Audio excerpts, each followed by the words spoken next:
Sahabat Shalom, Bapak Yahweh memberkati saudara sekalian.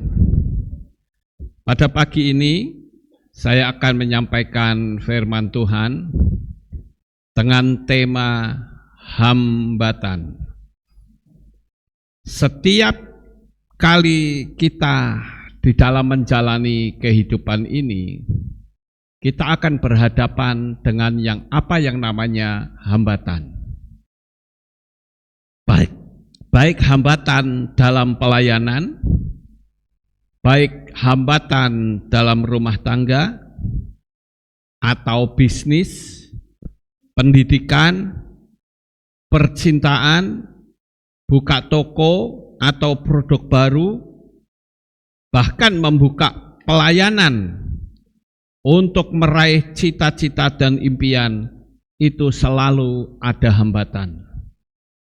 Hambatan bagi orang percaya itu bukan suatu hambatan, namun justru akan bisa membuat cerita kita atau kesaksian kita akan menjadi semakin indah.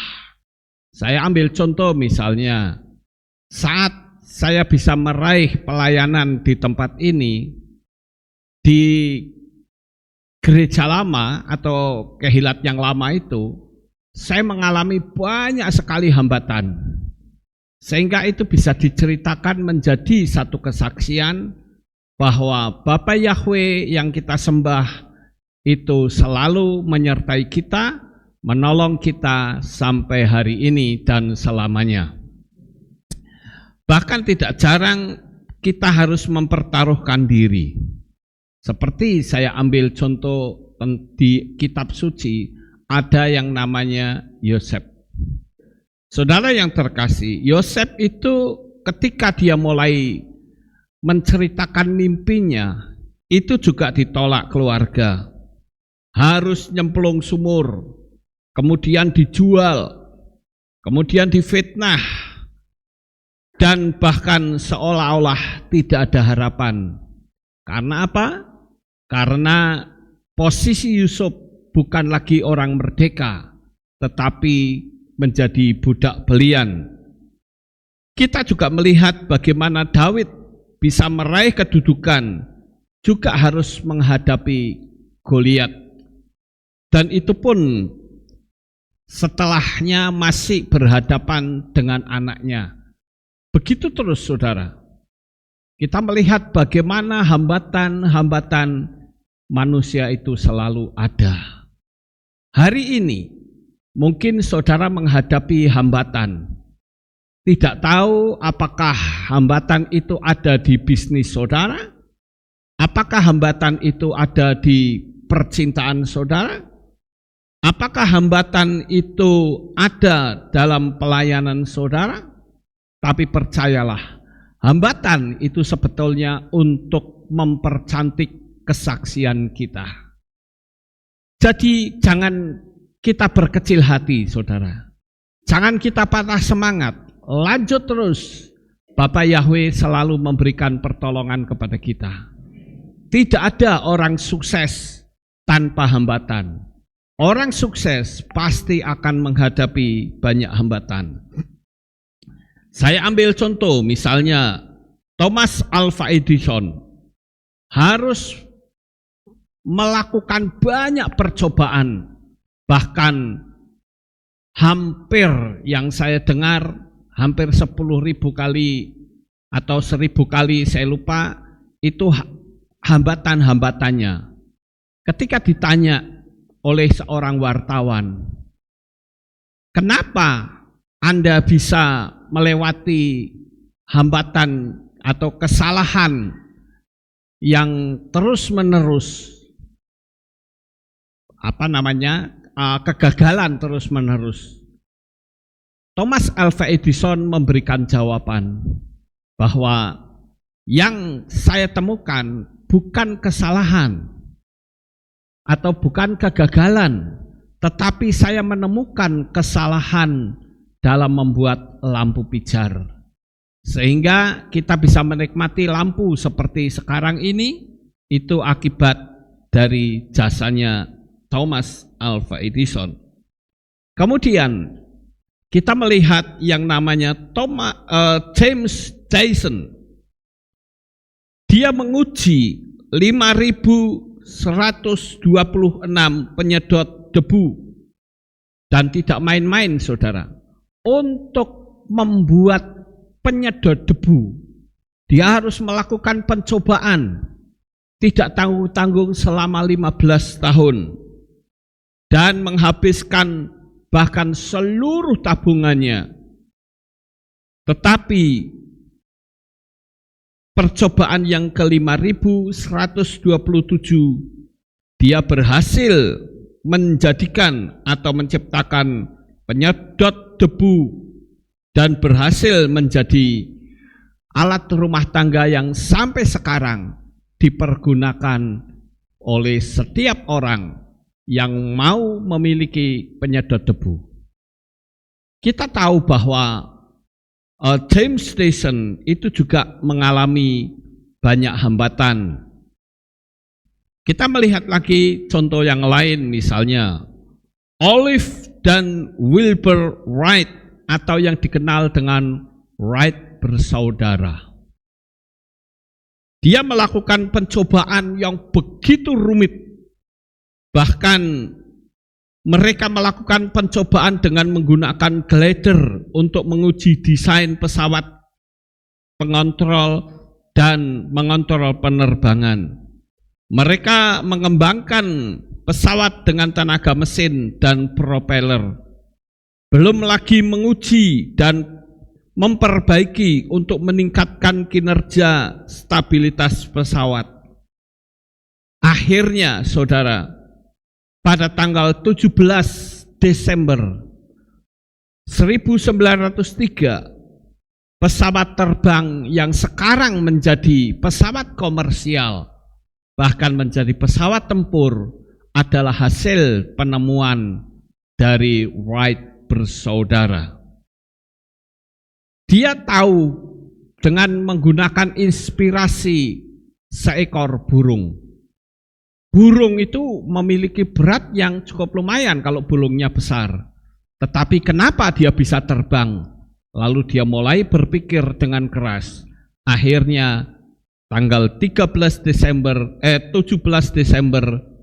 tahun 1903 dia berhasil. Sehingga bisa membuat sekarang ini disempurnakan terus-menerus menjadi pesawat tempur, pesawat supersonik. Itu tanpa jasa dua orang ini mustahil. Kemudian kita melihat lagi Walt Disney. Walt Disney ceritanya ketika dia masih memulai debutnya, dia pergi ke banyak sekali investor, selalu ditolak mentah-mentah, saudara. Sebanyak tidak tanggung-tanggung 302. Setiap investor didatangi dan jawabannya adalah saya tidak tertarik. Sudah deadlock. Kemudian pada suatu hari dia menawarkan diri kepada seorang pendeta. Dia katakan, Pak Pendeta, saya punya kepandaian menggambar. Saya akan menggambar buat anak-anak sekolah minggu. Saya yakin anak-anak pasti senang. Lalu Pak Pendeta itu memberikan ruangan, saudara. Ruangannya itu tidak tanggung-tanggung, yaitu garasi mobil. Mobilnya dikeluarkan, dipakai untuk studio gambarnya Walt Disney. Dan apa yang saudara ketahui, Walt Disney mengalami kesulitan, yaitu alat-alat gambarnya dipakai atau diobrak-abrik oleh tikus. Dan mulai saat itu dia punya ide, kenapa tikus itu tidak digambar saja? Lalu digambarlah seekor tikus. Ditambah lagi ada tikus perempuan yang bernama Minnie Mouse. Akhirnya gambar itu menjadi terkenal melalui anak-anak sekolah minggu. Dan bahkan gereja itu akhirnya dipenuhi dengan anak-anak karena ingin melihat gambar, dan bahkan mulai dilirik oleh investor yang menolak dia. Ada satu investor yang memberikan masukan supaya itu dikembangkan. Dan pada waktu itu Walt Disney bersedia untuk mengembangkannya. Sehingga saudara bisa melihat kalau ada di setiap kota-kota besar yang namanya Disneyland, itu sangat diminati sekali. Saya pernah berkunjung ke Amerika dan menikmati Disneyland. Untuk ruang parkirnya saja, saudara tahu itu bisa hampir separuhnya kota Magelang. Ya, sangat besar sekali. Sampai saya sempat tanya kepada teman saya, ini bagaimana kalau kita nggak ngerti tempat parkirnya, karena bisa ribuan mobil. Tapi dia lihat kodenya, kamu lihat kode-kode ini, inilah tempat kita berada. Juga di Disneyland yang saya kunjungi itu ada yang namanya rumah hantu, saudara. Dan di rumah hantu itu saya melihat seperti kursi yang diduduki oleh Dracula. Itu saya melihat duduk bersama teman saya, di tengah saya itu ada setan, saudara. Tapi kalau di lingkup gini nggak ada. Dia menggunakan teknologi hologram. Sangat luar biasa sekali, saudara. Kalau saudara punya kesempatan untuk berkunjung ke Amerika, datanglah ke Disneyland, saudara akan terpuaskan. Itu tanahnya luas sekali di dalamnya, saudara. Itu dimulai dari apa? Dari hambatan demi hambatan. Kemudian kita melihat, saudara yang terkasih, yaitu tentang Steve Jobs. Kita melihat Steve Jobs adalah pesaing dari Bill Gates. Sementara Bill Gates sendiri untuk mendapatkan Microsoft itu bukan buatannya dia. Ada orang yang membuat, saudara. Saya sudah share di grup pada waktu itu. Dan Bill Gates mengambil alih. Kita tahu Steve Jobs itu justru kebalikan. Makanya kalau Apple itu beda dengan Microsoft. Steve Jobs juga mengalami banyak sekali hambatan-hambatan untuk bisa mendapatkan kesempurnaan dari produk Apple dan iPad serta iPhone, saudara. Walaupun sangat disayangkan, Steve Jobs mengalami penyakit kanker, sehingga Steve Jobs harus mati sebelum waktunya karena terkena kanker. Kita melihat adanya seorang yang bernama J.K. Rowling, seorang perempuan. Dia adalah penulis komik Harry Potter. Dan saudara tahu untuk mendapatkan investor itu juga tidak mudah. Dia mengalami penolakan berkali-kali sampai akhirnya buku pertamanya terbit. Dan Harry Potter itu akhirnya menjadi bestseller baik di Amerika maupun di negara-negara lain yang difilmkan, saudara.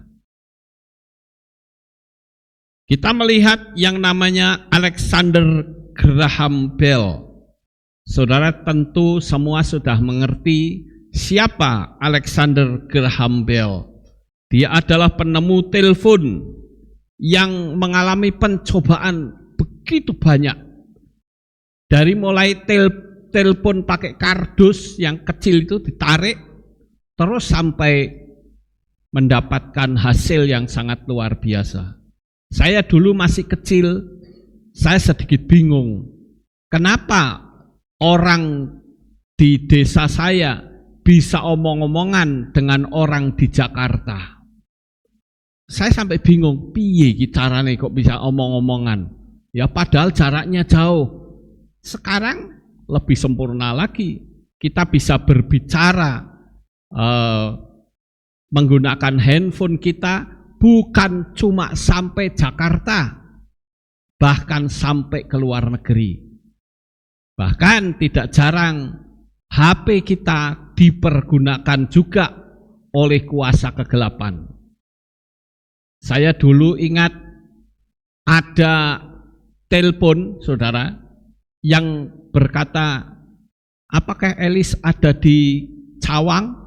Saya bilang nggak ada, Elis ada di Pastori. Loh, kenapa ada yang menjawab di Cawang? Mungkin saudara berpikir itu Bu Sri. Enggak, pada waktu itu dia belum datang, jadi Cawang betul-betul kosong. Jadi yang menjawab siapa? Ya nggak tahu. Ya, bisa saja itu tetangga sebelah Mbak Kunti, saudara.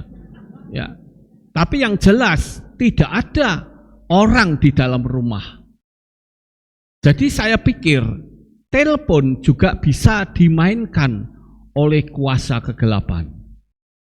Kita melihat yang lainnya, yaitu Nikola Tesla.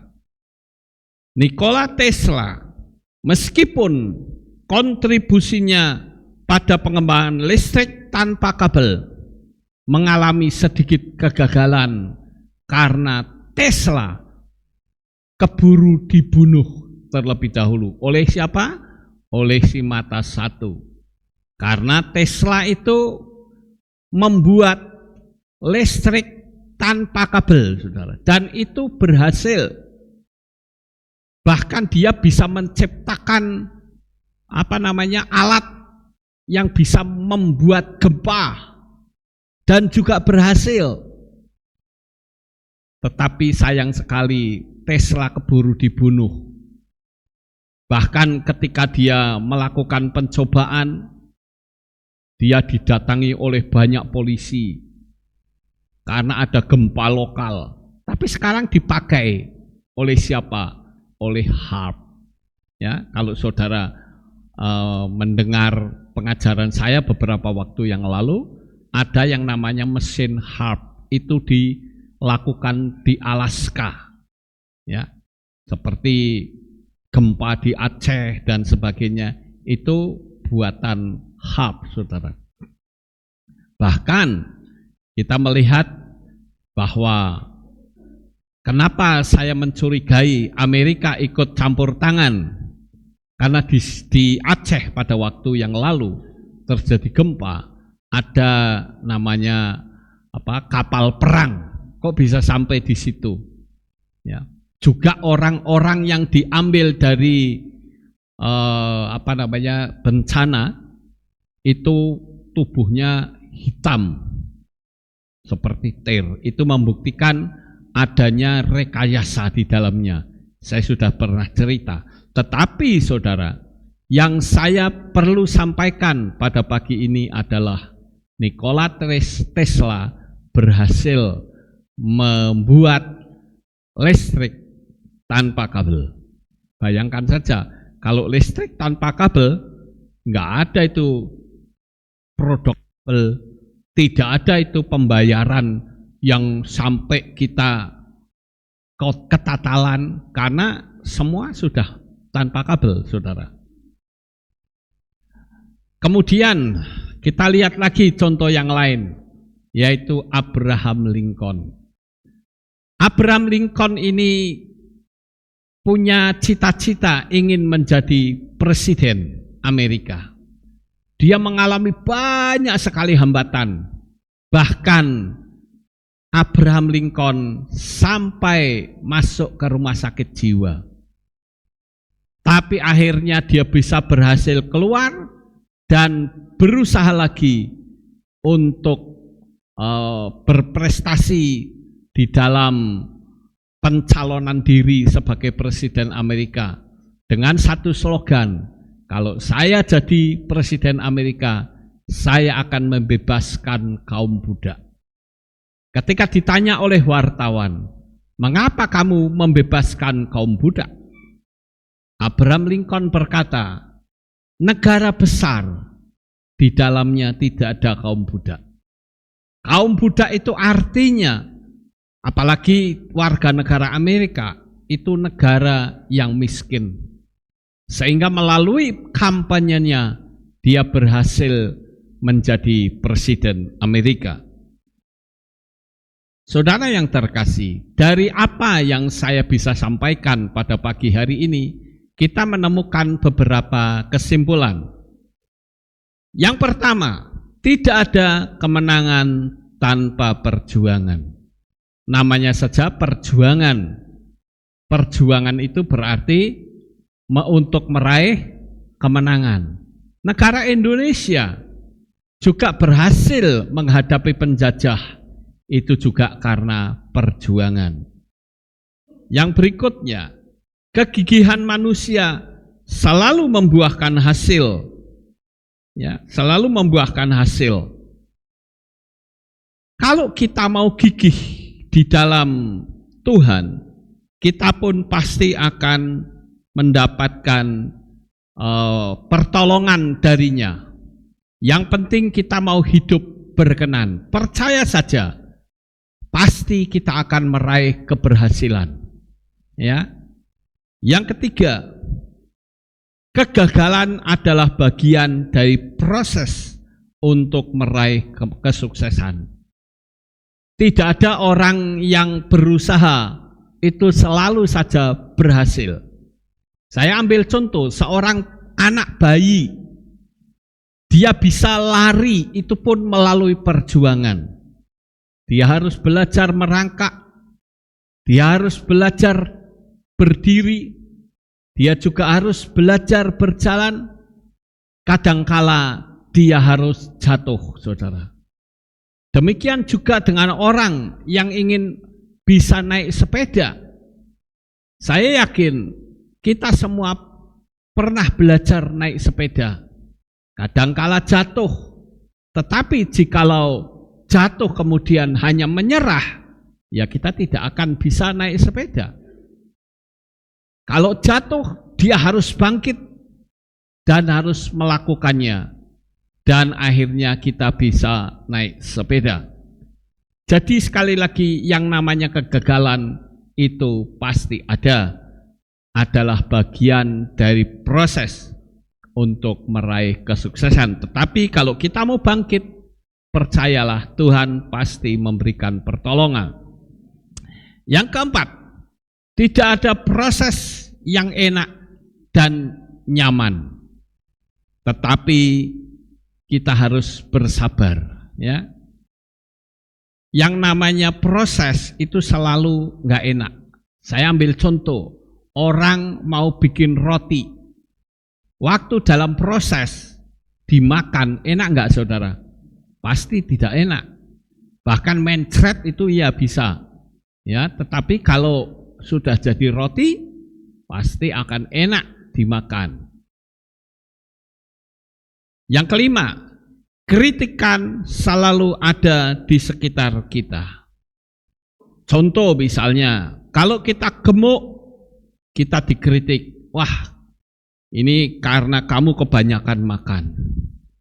Tetapi kalau kita kurus, orang akan berkata, kamu sakit.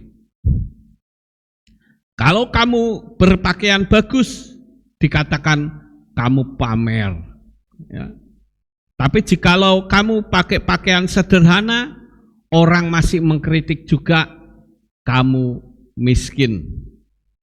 Jika kita bertindak lucu, dikatakan kamu belum dewasa. Tetapi jikalau kita serius, orang berkata bahwa kamu membosankan. Jika kita sukses, orang akan berkata, kamu sombong. Dan juga jikalau kita lajang, orang berkata kamu nggak laku, atau punya karakter buruk, atau kamu kesepian, nggak punya pasangan hidup. Begitu juga di dalam pelayanan di Kehilat, saudara. Kalau dasinya kecil, dikatakan, wah dasi kok koyo tali, seperti mau gantung diri. Tapi kalau dasinya besar, orang berkata, dasi kok besar, koyo tadah iler. Macam-macam saja. Kalau pendeta itu gemuk, wah ini pendetanya ngelojoh, ini kurang doa. Ya, pendetanya rakus, banyak makan. Tapi giliran pendetanya kurus, pendeta kok kurus, ini mesti kurang doa ini. Iki pendeta niku apa? Perlu banyak berdoa ben tidak kurus. Banyak sekali orang-orang yang seperti itu, saudara. Artinya, yang namanya kritikan itu selalu ada di dalam kehidupan kita, ya. Jadi kita harus mengabaikan semua kritikan-kritikan itu. Sama seperti gambar di sini, kita melihat ada orang yang menutup telinga terhadap kritikan. Saya boleh dikritik, karena kritikan itu bisa membangun, tapi harus ada yang namanya solusi, saudara. Kalau kritikan tanpa solusi, itu artinya menjatuhkan. Ya. Kemudian ada sebuah percobaan, saudara. Semut merah dicampur dengan semut hitam, maka tidak terjadi apa-apa. Tetapi jika stoplesnya digoncang, mereka akan saling bunuh. Mereka berpikir, kamu musuh saya karena merah. Begitu pula semut merah akan berkata, kamu musuh saya karena kamu semut hitam. Jadi yang perlu dicari adalah siapa yang menggoncang. Dialah biang keladi dari perkelahian semut merah dengan semut hitam. Ini percobaan yang pernah dilakukan oleh orang, saudara. Kita melihat burung elang itu juga adalah merupakan burung yang paling pemberani. Pandangan matanya itu bisa berapa kilometer gitu, sangat jauh sekali. Dan satu-satunya burung yang berani melawan elang adalah burung gagak. Sekalipun tubuhnya hitam, suaranya parau, tapi dia berani melawan burung elang, saudara. Tetapi burung elang tidak pernah meladeninya. Cukup dia terbang semakin tinggi, dan akibatnya burung gagak itu akhirnya mati karena tidak mendapatkan oksigen. Demikian juga dengan kita, saudara. Kalau ada hambatan, kritikan, serangan yang melemahkan kita, kita tidak usah melawan dan berusaha untuk berargumentasi. Tapi kita terus terbang seperti burung elang. Nanti dengan sendirinya pengkritik itu akan habis sendiri satu demi satu. Ini adalah kita sebagai burung Raja Wali. Kita harus sadar, saudara datang dengan air mata, pergi juga diiringi dengan air mata. Bayi itu, saudara, kalau dia mau dilahirkan harus menangis. Kalau tidak menangis, wah berbahaya sekali. Bisa-bisa bayi itu mati, saudara. Sehingga perlu dipukul-pukul sampai dia menangis. Datang juga tanpa pakaian, pergi juga tanpa pakaian. Datang dalam keadaan lemah, pergi juga dalam keadaan lemah. Datang tanpa harta, pergi juga tanpa harta. Inilah kehidupan. Kenapa kita begitu banyak kedengkian, iri hati dan kebencian serta dendam, keegoisan? Bersikaplah baik dengan semua orang. Karena kita masih memiliki waktu dan waktu kita itu terbatas. Jangan sia-siakan waktu. Ada sebuah kisah, yaitu seekor ular, saudara. Waktu dia berjalan, tiba-tiba tubuhnya tergores oleh gergaji. Akibat dari tubuh yang tergores oleh gergaji, dia berusaha untuk melawan. Karena dia nggak ngerti, gergaji itu digigit. Apa yang terjadi? Mulut si ular mulai terluka. Dengan kemarahan yang amat sangat, dia melilitkan tubuhnya di gergaji itu. Dengan sangat kuat, dia berpikir, kalau aku lumatkan dengan lilitanku, pasti musuhku akan mati. Tetapi semakin gergaji itu dililitkan, ular itu melilitkan pada gergaji, maka ular itu semakin terluka. Di dalam kehidupan kita juga seperti itu, saudara. Semakin kita penuh dengan kemarahan, semakin penuh dengan emosi, malah bukan menyakiti musuh-musuh kita, tetapi kita menyakiti diri kita. Percayalah bahwa Tuhan selalu memberikan pertolongan kepada kita. Selama kita yakin Tuhan bersama kita, kita akan tampil sebagai pemenang. Dan karena itu, saudara, saya ingin agar saudara sekalian, kalau hari ini mendapatkan hambatan, maju terus. Kita percaya bersama Bapak Yahweh kita pasti menang. Sukses besar untuk saudara. Bapak Yahweh memberkati. Kita tunduk kepala dan kita berdoa. Kami bersyukur dan berterima kasih kepadamu ya Bapa. Firman-Mu sudah kami sampaikan. Dan kami percaya bahwa hambatan-hambatan yang kami hadapi akan membuat kesaksian-kesaksian kami menjadi semakin indah.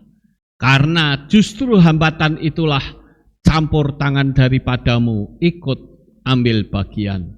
Terima kasih Bapak Yahweh, di dalam nama Adonai Yeshua HaMashiach kami berdoa. Amin. Ya, ada pengumuman? Oke, kita akan dengar pengumuman. Shalom saudara, berjumpa kembali di Aleph Tau Update News.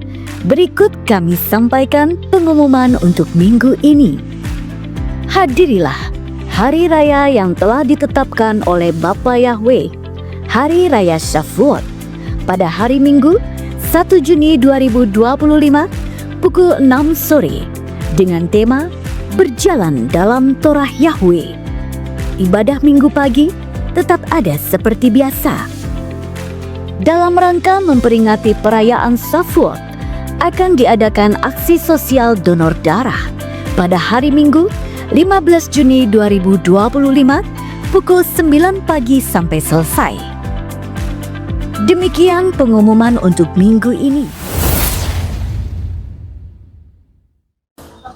Shalom Bapak Ibu Saudara yang terkasih. Pada saat ini saya baru saja selesai jalan-jalan pagi dan sekaligus saya memberikan satu pengumuman secara resmi bahwa kami akan memulai mengadakan persekutuan di Surabaya. Tepatnya di Surabaya Sweet Hotel. Lebih tepatnya itu dekat stasiun Gubeng, saudara. Ya, kita akan mulai pada tanggal 13 Juni atau hari Jumat jam setengah 7 malam atau 18.30. Saya menghimbau kepada semua subscriber yang ada di Surabaya, dengan penuh kasih kami mengundang saudara sekalian untuk bersama-sama di dalam ikut ibadah hari Jumat tersebut. Demikian sedikit pengumuman dari saya, saudara. Saya sekali lagi mohon agar persekutuan ini bisa dihadiri oleh subscriber yang ada di Surabaya. Mengingat waktu saat ini sedang menghadapi kedatangan Tuhan. Jadi jangan sia-siakan waktu yang ada, mumpung masih kita punya kesempatan. Ya, saya berharap saudara bisa hadir pada hari Jumat tersebut. Sekali lagi, kita mulai 13 Juni. Demikian saudara-saudara, terima kasih. Bapak Yahweh memberkati saudara sekalian. Shalom.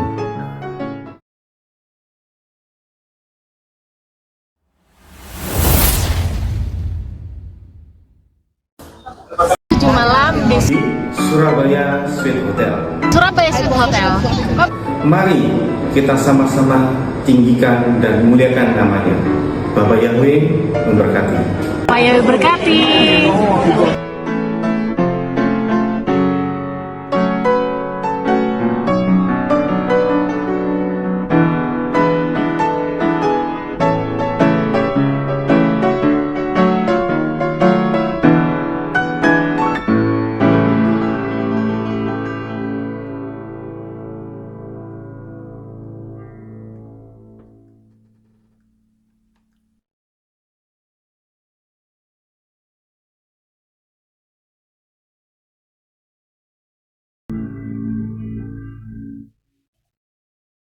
Ya, itulah pengumumannya, saudara. Kalau saudara punya keluarga di Surabaya, suruhlah untuk hadir dalam acara persekutuan. Ya, kita akan buka KPI di sana, tapi sesuai dengan aturan harus persekutuan terlebih dahulu. Ya, kita mulai pelayanan pertama tanggal yang telah ditentukan, yaitu 13 Juni. Kita mungkin saudara akan bertanya, di Surabaya Sweet Hotel itu di mana? Dekat stasiun Gubeng, saudara. Jadi kalau dari luar kota mau ke Surabaya Sweet Hotel, naik kereta api, saudara. Ya, di dekat stasiun Gubeng.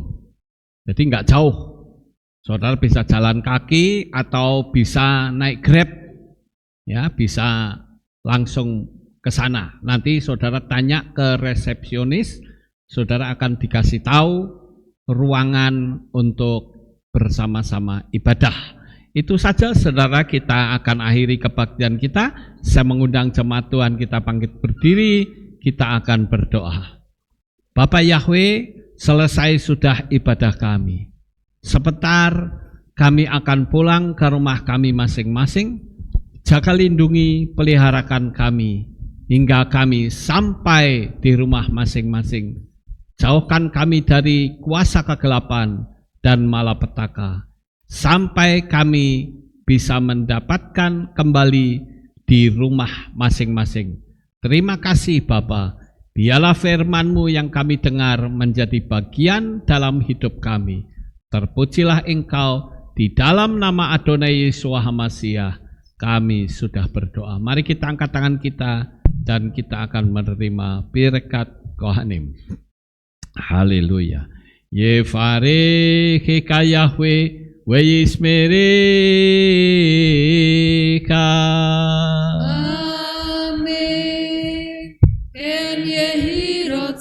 Yair Yahweh panau eleka wihuneka.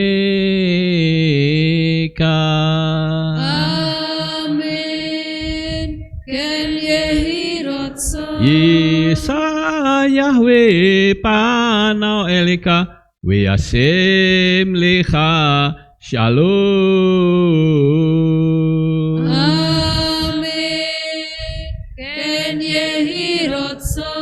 Baruk atapair ufaruk atapesadeh, diberkatilah engkau di kota dan diberkatilah engkau di ladang. Amin. Baruk peripitnecha ufri atmatka ufri fahem teka shikar alapeka westerot soneka, diberkatilah buah kandunganmu, Diberkatilah hasil bumimu, hasil ternakmu, anak-anak lembumu, dan anak-anak dombamu. Amin. Baruk dan Akha Umi Sartika, diberkatilah bakulmu dan tempat adonanmu. Amin.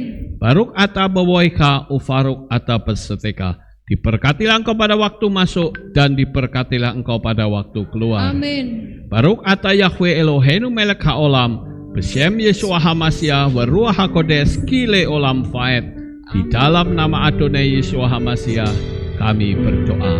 Amin.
Sahabat Salom, selamat pagi, selamat pulang. Bapa Yahweh memberkati. Amin.